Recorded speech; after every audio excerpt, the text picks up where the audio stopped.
Au cours de la 14e législature, l'Assemblée nationale a souhaité renforcer la transparence de ses travaux et associer les citoyens à ses missions au service de la démocratie. C'est ainsi qu'une première expérience de consultation citoyenne a vu le jour en février 2015 et a recueilli un vif succès. Une plateforme sur le site permettait aux internautes de donner leur avis et de proposer des amendements. Par la suite, 3 autres consultations ont été conduites sur l'avenir de l'Union européenne, sur l'évaluation de la loi pour l'égalité réelle entre les femmes et les hommes et sur la réforme des institutions.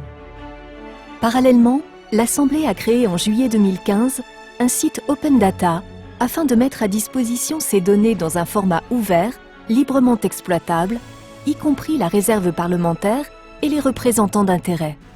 Pour enrichir le débat démocratique, un Data Camp a été organisé fin novembre 2016.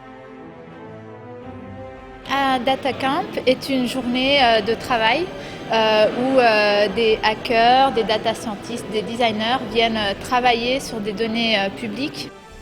Aujourd'hui, on a travaillé sur 4 thématiques différentes. La consultation homme-femme, les questions écrites, les amendements et s'il y a des tendances au niveau des votes au sein de l'Assemblée.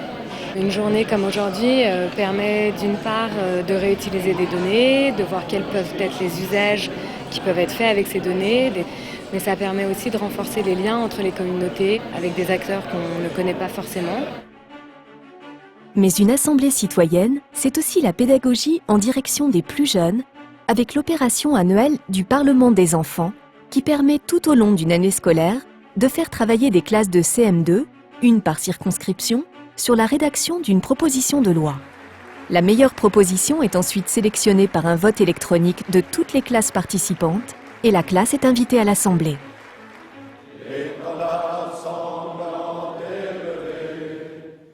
À l'unisson du pays, l'Assemblée nationale a exprimé son émotion devant la série d'attentats perpétrés en 2015 et 2016.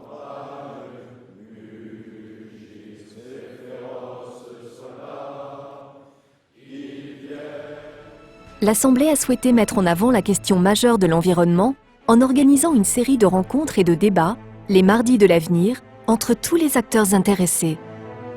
Invité d'honneur, Raoni Metuktire, chef suprême du peuple Kayapo, venu demander de l'aide pour lutter contre la déforestation qui menace son peuple. L'Assemblée était ainsi bien préparée pour accueillir en décembre 2015 les parlementaires des États participant à la COP 21.